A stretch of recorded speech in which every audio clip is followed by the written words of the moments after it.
ರಮಾನಾಥ ರೈ ಅವರ ರಾಜಕೀಯ ಚಿಂತನೆಯ ಪರಿಣಾಮದಿಂದ ಹಿಂದೆ ಬಂಟ್ವಾಳದಲ್ಲಿ ಕೋಮು ಗಲಭೆ, ಗೋಹತ್ಯೆ, ಹಿಂದೂ ಯುವಕರ ವಿರುದ್ಧ ಕೇಸ್ ಮೊದಲಾದ ಘಟನೆಗಳು ನಡೆದಿದ್ದು 2017ರಲ್ಲಿ ಹಿರಿಯ ನಾಯಕ ಜನಾರ್ದನ್ ಪೂಜಾರಿ ಅವರನ್ನ ಕಣ್ಣೀರು ಹಾಕಿಸಿ ನಿಂದನೆ ಮಾಡಿದ ಕೀರ್ತಿ ರೈ ಅವರಿಗೆ ಸಲ್ಲುತ್ತೆ ಎಂದು ಜಿಲ್ಲಾ ಬಿಜೆಪಿ ಉಪಾಧ್ಯಕ್ಷ, ರಾಜ್ಯ ಕಿಯೋನಿಕ್ಸ್ ಅಧ್ಯಕ್ಷ ಹರಿಕೃಷ್ಣ ಬಂಟ್ವಾಳ ಹೇಳಿದರು.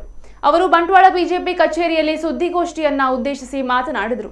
ಸುದ್ದಿಗೋಷ್ಠಿಯಲ್ಲಿ ಮಾಜಿ ಶಾಸಕ ರುಕ್ಮೈ ಪೂಜಾರಿ, ಮಂಡಲ ಬಿಜೆಪಿ ಅಧ್ಯಕ್ಷ ದೇವಪ್ಪ ಪೂಜಾರಿ, ಜಿಲ್ಲಾ ಬಿಜೆಪಿ ಉಪಾಧ್ಯಕ್ಷ ಸಂತೋಷ್ ಕುಮಾರ್ ರೈ ಬೋಳ್ಯಾರ್ ಸೇರಿದಂತೆ ಹಲವರು ಉಪಸ್ಥಿತರಿದ್ದರು.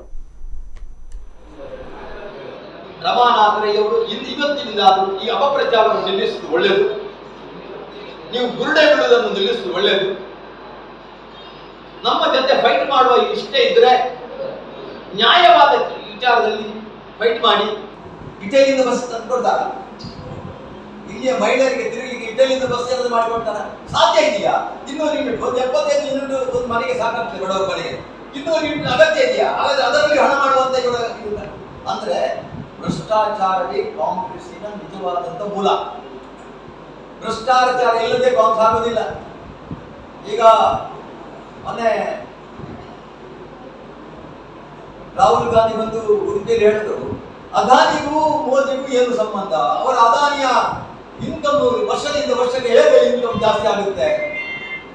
ಮಲ್ಲಿಕಾರ್ಜುನ ಖರ್ಗೆ ಅವರು ಹೇಳ್ತಾ ಇದ್ದಾರೆ, ಅದಾನಿಯ ಇನ್ಕಮ್ ವರ್ಷದಿಂದ ವರ್ಷಕ್ಕೆ ಡಬಲ್ ಆಗ್ತಾ ಅಂತ. ನಾನು ಇವರು ಕಾಂಗ್ರೆಸ್ಸಿಗರಿಗೆ ನಾನು ಪ್ರಶ್ನೆ ಆಗ್ತೇನೆ ಇಲ್ಲಿ.